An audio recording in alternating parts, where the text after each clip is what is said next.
Welcome everyone to Daf Yomi 1 week at a time. This is our sixth lesson, and today we're going to be reviewing Daf 37 through 43. Wishing everyone a Moadim L'Simcha. I hope you are enjoying your Chag wherever you are. And Okay, let's get started on Daf 37. It tells us, the Gemara tells us that we mentioned that you need to wait in order to do Yibum. You need to wait at least 3 months in order to make sure that the woman is not pregnant. And the Gemara says that if a Kohen married a pregnant or nursing woman and he didn't wait, so then they need to get divorced, and maybe he can never marry her again as almost like a punishment for not waiting, or maybe they need to get divorced. He needs to wait, and then we see what happens with this woman. The Gemara says that if a man betroths a woman within 3 months of divorce or widowhood, meaning her husband had died, and then he runs away, it shows that he just betrothed her, but he was willing to wait those 3 months, and therefore he doesn't get in trouble for betrothing and not waiting for the 3 months. From here, we get into a whole discussion about whether or not, let's say, the woman becomes pregnant and gives birth after 7 months. And now the question is this child a 9-month-old child from the original husband? Or is it a 7-month-old child, right? A baby that was born prematurely of the Yavam, of the man who married her afterwards. And the question is, we're not sure. So the Gemara tells us that the first child is actually viable and kosher in the sense that the child can even be a high priest, a Kohen Gadol. But again, we're not sure what happens, to that child. So the Gemara talks about this child being what's called a safek. Safek meaning we're not sure who this child is or what this child is. And because this child is a safek, then who could this child marry? So the Gemara tells us, again, this child is either the child remember, let's say the woman was married to a man, right, Reuven, and then Reuven dies, and then Shimon does Yibum with the wife. We're not sure if the child is from Reuven, the original father, or from Shimon.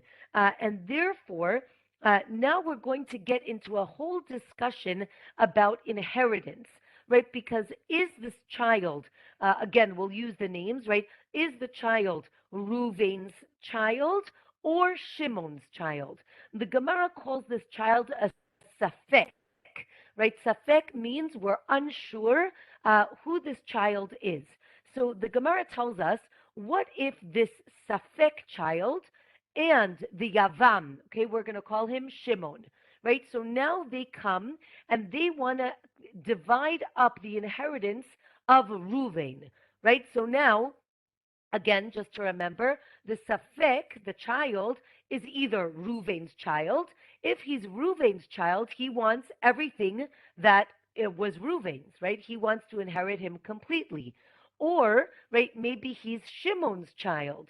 If he's Shimon's child, so then Shimon says, wait a minute, I inherit Reuven before you do.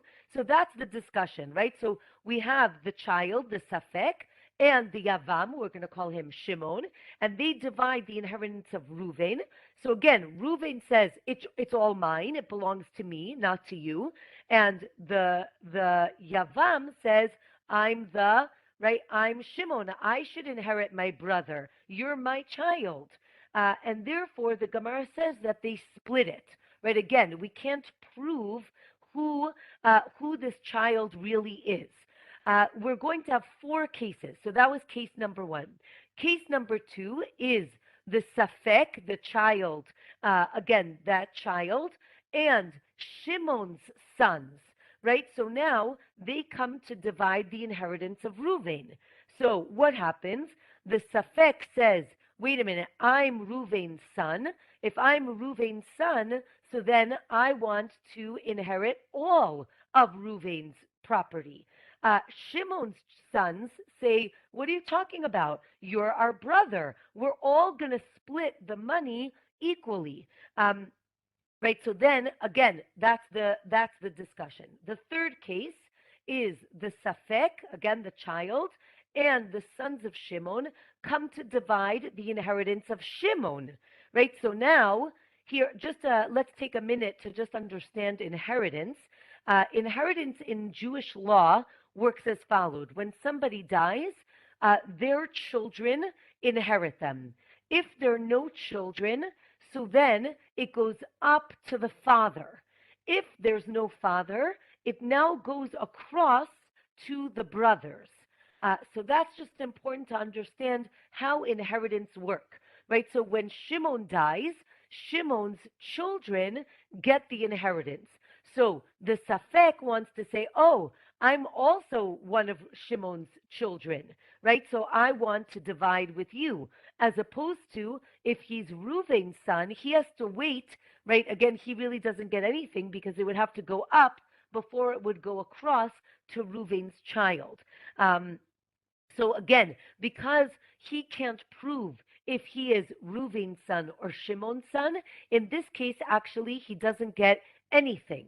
The fourth case is we have Reuven dies, again, the original husband dies, Shimon and Levi split his inheritance, and then Shimon dies, and now the child, again, that's Safek, the child comes and says, wait a minute, right? So now the child and Shimon's sons come to divide Shimon's inheritance, and the Safek says, wait a minute, I should have gotten Reuven, right, my father's money originally, so I want that money back. And the Shimon's sons say, no, what are you talking about? You're our brother. We'll divide, the money equally.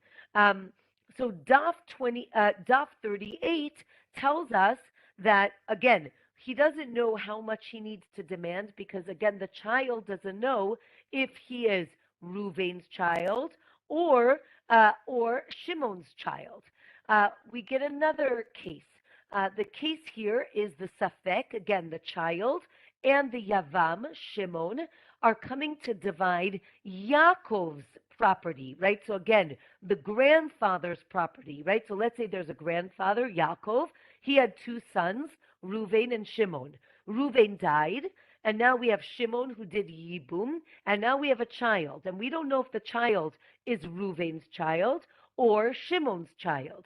So now the child says, wait a minute, I'm Reuven's son, so I want to get half because I want Reuven's property. And Shimon says, what are you talking about? You're my son, so you don't get anything. I get everything. So again, the question is, do they split or not? And it seems that really Shimon gets everything because the child can't prove that he is Reuven's son or Shimon's son. Of course, all of this would have been solved, if they would have waited enough time to make sure that she wasn't pregnant. But they didn't wait, and now we have the issue. Next, we have, again, the Safek, the child, coming to divide with Shimon's son, and again they're dividing Yaakov, the Yaakov, the grandfather's property, and then again he says he's Reuven's son. They say you're our brother. So here they actually do split. The next case is what happens now?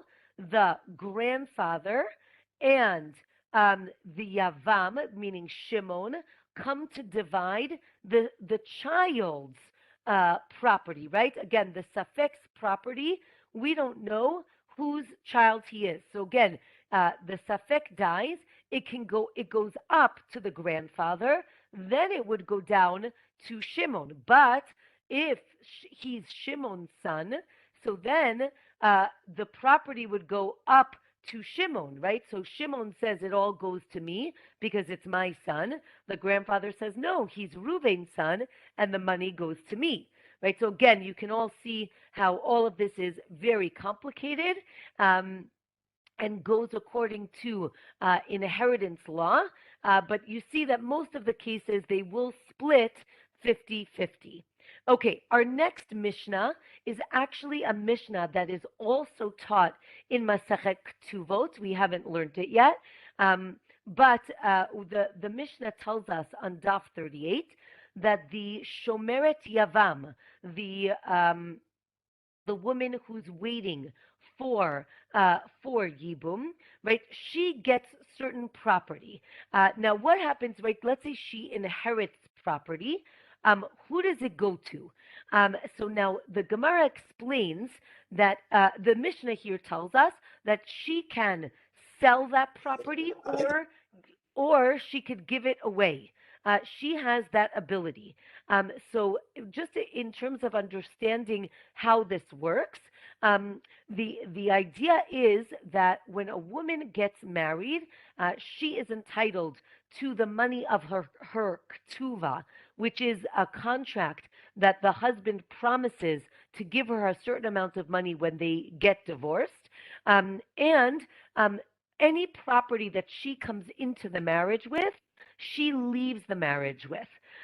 However, if she's married and she inherits a certain amount of money while she's married, that money goes to the husband because her money, again, that she acquires when they're already married, goes to the husband. So now our question is, a woman who is a Shomeret Yavam, right? She's waiting to do Yibum. Is she considered single and therefore all the property goes to her? Or is she seen as married already and the money goes to the Yavam? So that's our question. So the Gemara says to us that if she is waiting to do Yibum and she gets, this is the Mishnah, and she gets property, she can sell it and she could give it away, meaning she has complete control over that money. However, if she dies, then everything goes to the Yavam, right, to Shimon, who's waiting to do Yibum. So Beit Shammai says that the inheritors of the Yavam, right, basically have to split the money with her father, with the people who inherit her. Meaning, Beit Shammai is saying she's half married, half not married, right? So half of it will go to the Yavam's family, and half will go to her family. And they split half and half. Beit Hillel say, no, basically the Ktuva goes to the Yavam's family, to Shimon's family, and all of her property stays with her family. Now, if the Yavam married her, then she's his wife, and as long as the Ktuva is from, and the Ktuva money actually comes from her original husband, from Reuven. So now the Gemara says, why is there a difference of opinion when she dies, but when she's alive, there's no machloket, right? Everybody agrees that it's her money. So we're going to see three different understandings of this machloket, right? So Ula says that in the first case where there's no machloket, where she gets to keep all the money, it's because, so Ula says that the first case is really she was only betrothed to Reuven. She wasn't really married to him yet. and therefore the zikah, the connection that she has to the Yavam, is much weaker, and that's why she gets everything. But in the second case, where they split it, she was already married to Ruvain, and that's why, excuse me, that's why there's already a very strong connection. Rava says, no, that's not the case. Both cases were where she was married. However, the idea is that when she is still alive, that connection is right quasi, right safek. It's not really a very strong connection, whereas she herself is full-fledged, able to inherit this money. Therefore, she inherits it completely. However, when she dies, both sides are now quasi, right? They're safek. They're quasi, right, connected or not connected, and that's why they split it. But again, not everybody agrees with this idea, or maybe our Mishnah is really only discussing the property that she's coming in with. The term in the Gemara is nichsei melog. Nichsei melog means the property that she's bringing into a marriage. That property that she brings in is hers, and she leaves with that property.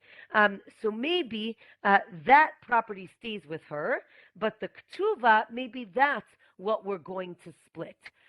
Another option, a third option, is that there's a discussion as to whether when she received the property, right? The first case is when she got the property as a shomeret yavam, where they haven't done yibum yet, and that's where everybody agrees that she can keep it.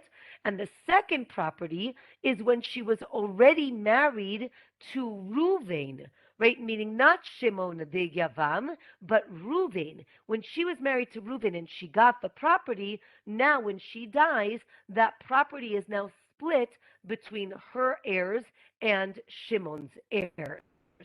And again, the question is the power, let's say, of the Yavam equal to the husband's rights, right? Is he like her husband or not really, right? So Beit Hillel says the husband's rights are equal to the wife's, and the Yavam's, the right Shimon, has a weaker standpoint, and that's why they're going to have to split it. Whereas Beit Shammai say that the husband's rights are greater than the wife, and therefore the Yavam and the wife are going to be equal, and that's when they split it when she dies. Okay, the Mishnah says that she has property that came in. Again, when did it come in? Right, it seems that it came to the husband, and that right, the property that she comes in with goes to the husband, and the property that goes out goes to her father. Right, so it shows that she actually did get the property when she was married. The Mishnah then says that she is a full-fledged wife. What does this mean? The Gemara says that she is a full-fledged wife in the sense that if she's going to get divorced, she needs to be divorced with a get. And that if they do get divorced, they can remarry afterwards.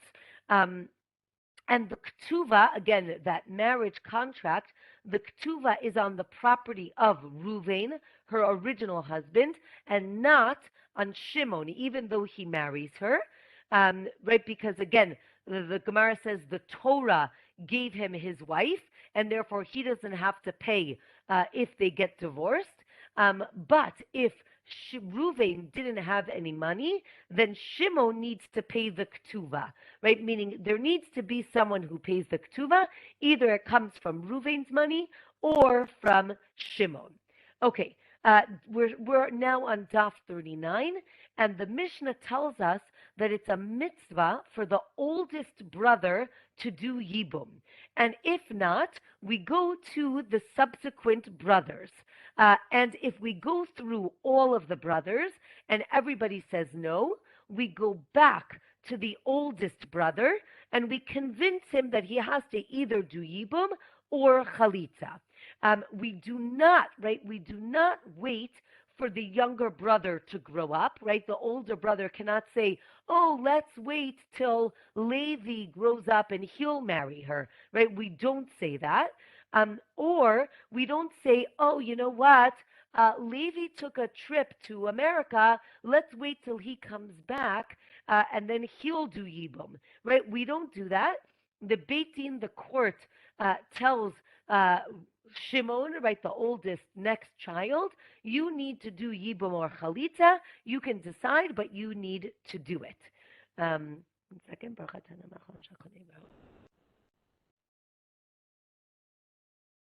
Okay. So now the Gemara asks, what's better? Is it better to do Yibum from the youngest brother or Chalitza from the oldest brother? Right? What's better? The oldest versus youngest, but maybe Yibum is better than Chalitza. So the Mishnah seems to imply Yibum of the oldest is better, but then the Gemara says no, maybe even Chalitza, meaning Chalitza of the oldest is the better one. The Gemara says the mitzvah is on the oldest brother first. So that seems to imply that whether or not, right, whether he does Chalitza or Yibum, it's better for the oldest brother to do it. So the Gemara says no, everyone agrees that Yibum of the younger brother is better than Chalitza of the older one. And now let's say they're going to do Chalitza. So now which brother should do Chalitza? Is it that it doesn't matter, they're all the same, or maybe it's still better from the older brother? So the Gemara says, no, Yibum is better. Now let's go to what's better, Yibum or Chalitza? And this is going to be a discussion we're going to see later on in the Masechet. But right now the Gemara says Yibum is better than Chalitza. So the Gemara says originally, right, when people had the right kavanah, the right intent to do the mitzvah, then Yibum was better. But later on, Chalitza was better because people didn't have the right intentions of doing Yibum. And therefore they said it's better to do Chalitza than to do Yibum with the wrong intentions. So the Gemara says that, hold on 1 minute. So then the Gemara says, no, we go back to the original idea that really Yibum is better than Chalitza, and it's based on the following disagreement, right? Abba Shaul says if he does Yibum, right, because he finds her attractive and he wants to marry her, that's not good Yibum. Meaning, Abba Shaul says that if you're going to do Yibum, you have to do it with the proper intention. Chachamim say it doesn't matter what his intentions are. As long as he does Yibum, that is what is the most important thing. And the Gemara says, we're not sure, right, if what is better, right? Yibum with the wrong intention, or maybe you should just do Chalitza. And here we get to this discussion about things being permissible and then them being forbidden, and then they go back to being permissible, right? Again, the woman was permissible before his brother married her. Then Reuven married her. So now Shimon can't marry her because his brother is married to her. And now when Reuven dies, Shimon can marry her. So we're actually going to compare it to the Korban Mincha. This is the grain offering that was brought in the temple, and it says that it needs to be brought or eaten like matzah, right? It cannot be chametz. And this is really, I love when Daf Yomi coincides with our calendar. So here the Gemara is going to talk about chametz and matzah. But the Gemara says that this grain needs to be eaten, right? Not as chametz, but as matzah. It can't be leavened. And what's the connection here? That originally the grain was permissible. Then, when it became sanctified, it was prohibited. And now, once you've brought the sacrifice, you can eat the grain again. So that seems to be a similar understanding here as we had before. And the Gemara says that again, this korban, this sacrifice, needs to be eaten specifically as matzah, and it cannot be eaten what's called chalut. Chalut means it was scalded in heat or hot water. This does not make it chametz, but it also doesn't make it matzah, and therefore you cannot eat the sacrifice like this. And that's the end of that discussion. We are now going to go to the next Mishnah on Daf 40. And now we're going to talk about a person who does Chalitza. Okay, so he does Chalitza. He inherits his father like the other brothers. We'll see what that means in a minute. When the father is alive, he gets the inheritance. Remember, we talked about when somebody dies, if there are no children, inheritance goes up to the father. Only if there's no father does it go to the brother. So when Reuven dies, the inheritance goes up to Yaakov.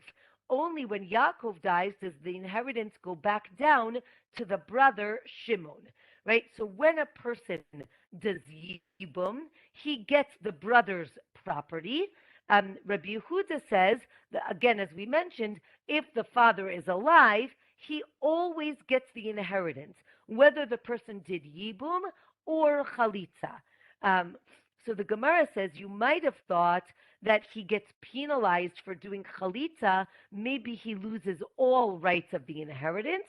The answer is no, he does not lose the rights, but he doesn't have any special connection. Again, as I mentioned, the inheritance goes to the father before it goes to the brothers. And the halacha is like Rabbi Yehuda, that it always goes to the father. If the father isn't around, so then the brother inherits the Reuven, right? The brother who died. Okay, and then the Gemara says, no, the halacha isn't like Rabbi Yehuda. It's like Rabbanan. They're the majority, and it does go to the brother.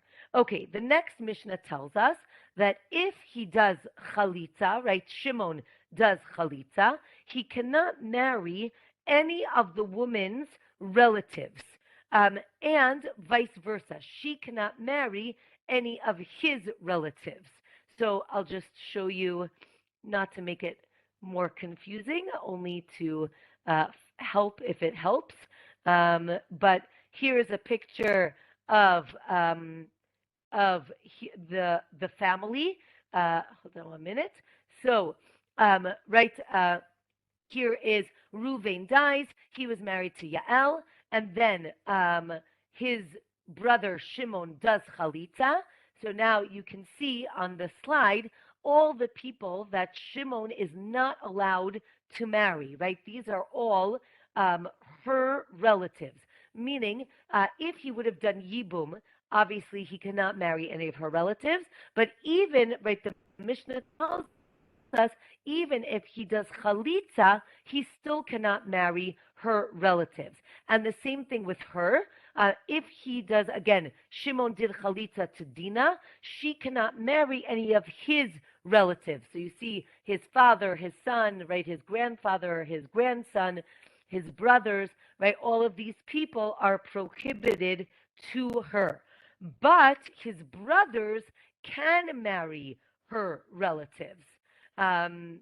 Okay, the next one is that a man can marry the relatives of the co-wife of the woman that he did Chalitza. So what does that mean? Again, Reuven dies, Shimon does Chalitza to Yael, right? So now, Shimon cannot marry her co-wife, Shula, but he can marry the co-wife's sister, right? Because again, he didn't do Chalitza with her, so he does not have any prohibition to marry Shula, right, the co-wife's relatives. However, here it gets a little complicated. Let's go to the case. Shimon does chalitza with Yael. Now, um, hold on 1 minute. Okay, Tamar is Yael's sister. So Shimon is not allowed to marry Tamar, right? His Chalutza's sister. But not only that, but he cannot marry her co-wife as well, right? So that means he cannot marry Tamar, the sister of the woman that he did Chalitza with. He cannot marry Shula, the co-wife of the relative of his Chalutza, right? The woman he did Chalitza with. I hope that was not too crazy. Okay, so the Gemara now asks if secondary arayot, right, secondary forbidden relationships, do they apply to the chalutza, to the woman he does chalitza with? Again, we discussed in previous lessons that if Shimon does Yibum with Yael, all of her relatives are prohibited to him. But what about if he does chalitza? What about then? So we know that the primary relatives are forbidden. What about the secondary relatives, right? The ones that are much further away. There's a whole discussion whether or not those are permitted or not. And basically, it seems that those are prohibited as well. Daf 41, we have the Mishnah that tells us that if Shimon does chalitza, his brother can now marry her sister. Okay, wait, I'll show you some pictures. Hold on 1 minute. Here's our case. Again, Rachel is married to Reuven. He dies. Shimon does chalitza. So now Levi is allowed to marry her sister because, again, Levi didn't do any chalitza or yibum, so Levi can marry Rachel's sister. But now what happens if he dies? So then Shimon does chalitza to Leah, okay, to his chalutza's sister, okay? Now let's go the next case. The next case is if a man divorces his wife and then his brother marries her sister and then he dies. So now they're exempt from doing Yibum, right? Because again, she was his wife's sister. The next question is the Shomeret Yavam. She's waiting to do Yibum, either from Shimon or from Levi. Now, Levi falls in love with her sister, and he wants to marry her. So he betroths her sister, which means that he now cannot do Yibum with Rachel. So the Gemara tells us that he needs to wait to make sure that Shimon does Yibum or Chalitza, and then when he does that, Levi can marry Leah. However, all right, let's go back. What happens if she dies? Okay, Rachel dies, the original Shomeret Yavam. So now Levi can marry Leah. Now let's go back. What happens if Shimon dies? So now, right now, there's nobody else to do Yibum. So what happens? Levi actually needs to divorce Leah, right? Give her a get, even though they were never fully married. He needs to divorce her. Then he does chalitza to Rachel, to the original woman. So the Gemara tells us that, again, the sister of a divorcee, right? The sister of the grusha, she's biblically forbidden to him. And the sister of the chalutza, right, the one who he did chalitza with, that's only rabbinic in origin. So the Gemara tells us that if Levi's wife dies, so then, right, again, back to Levi with Leah, right, so then the question is, can he marry Rachel, right, if she dies? So maybe we say yes, because originally, right, again, let's go back to this case, right? Let's say if Leah dies, so then uh, maybe Levi can marry Rachel because originally he could have married her, or we say no. Once she became forbidden, she stays forbidden. The next Mishnah on Daf 41 tells us that, again, like we said before, you need to wait 3 months to do Yibum or Chalitza. And all other women also need to wait 3 months after divorce or after they were widowed. Whether they were married or betrothed, even virgins, and we're going to try to understand what this means. But the bottom line is we want to make sure that these women aren't pregnant. The Mishnah continues and tells us that betrothed women from Yehuda, meaning from the region of Yehuda, which is actually where I live, right, south Yerushalayim and south of Yerushalayim, the Mishnah tells us that they actually had a custom that the man and woman, when they were betrothed, were allowed to seclude with each other, and that so that they would be familiar with each other when they got married. However, we know that that could lead to intimacy, and therefore betrothed women from Yehuda needed to wait 3 months because we needed to make sure that she wasn't pregnant. But all other betrothed women, we do not need to wait because there isn't a concern that maybe they would be pregnant.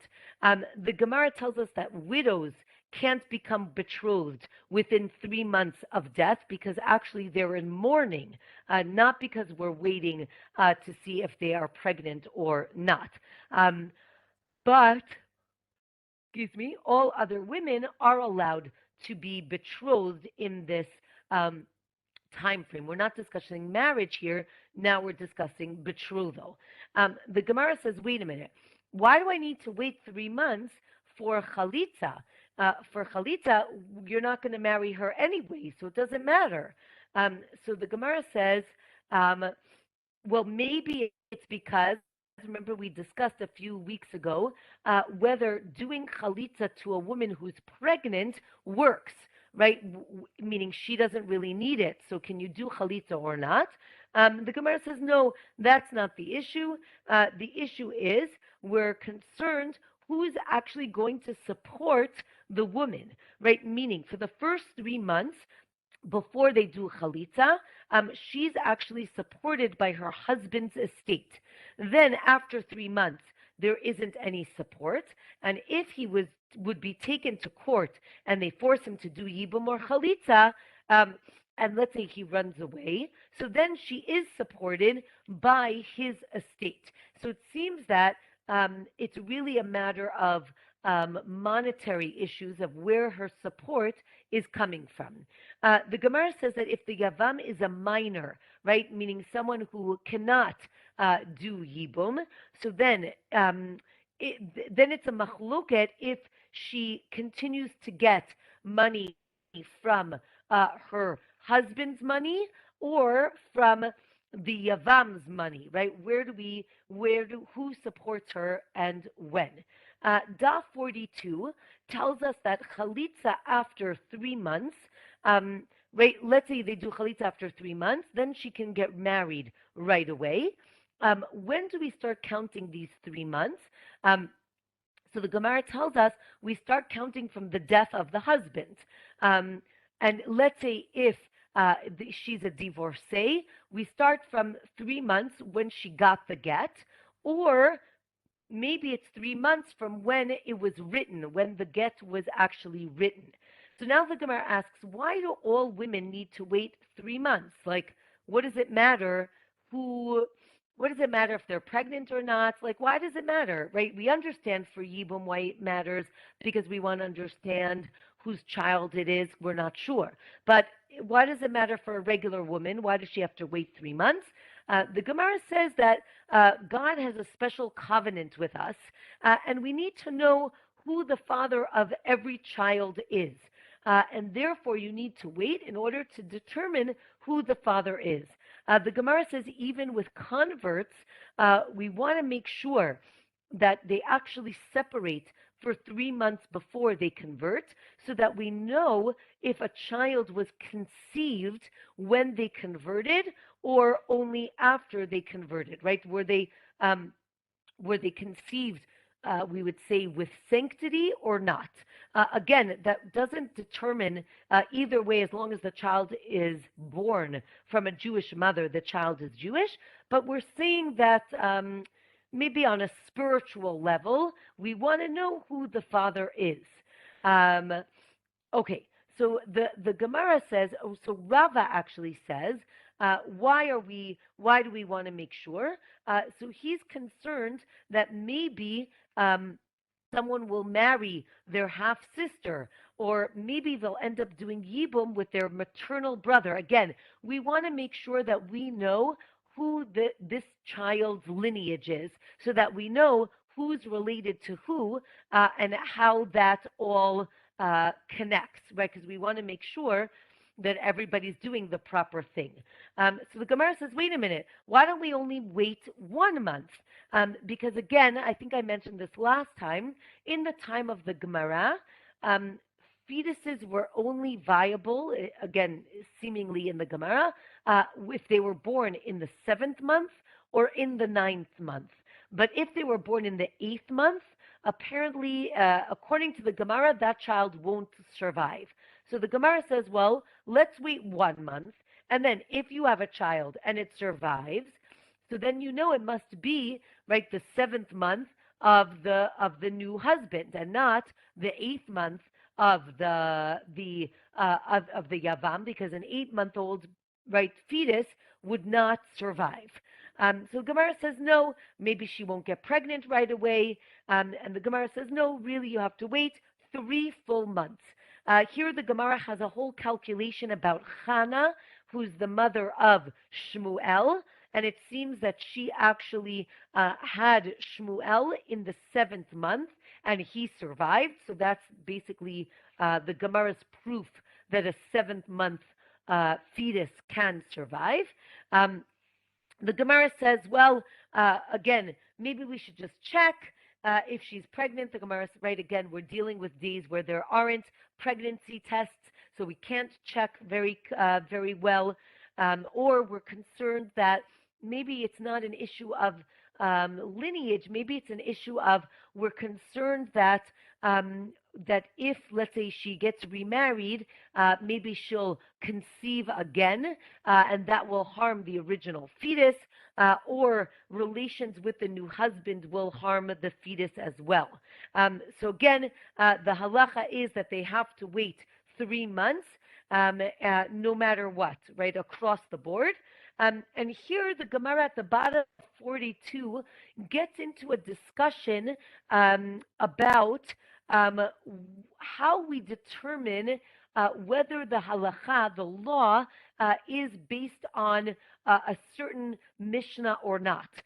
So the Gemara explains that if the Mishnah is written with differences of opinions, and then you only mention one of the opinions, right? That's called stam. It doesn't mention, it mentions only one side of the discrepancy or the disagreement. So then the halacha is like that one side.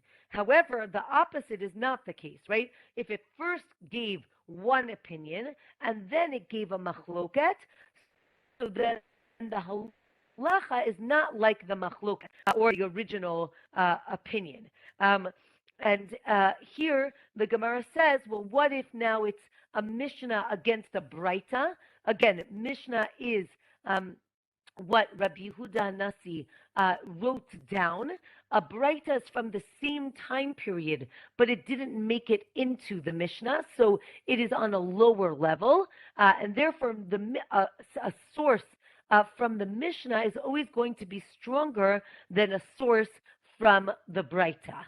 And the Gemara says again that we say that our halacha is according to the opinion that you need to wait 3 months in order to marry a woman who is previously widowed or divorced, again, or for Yibum.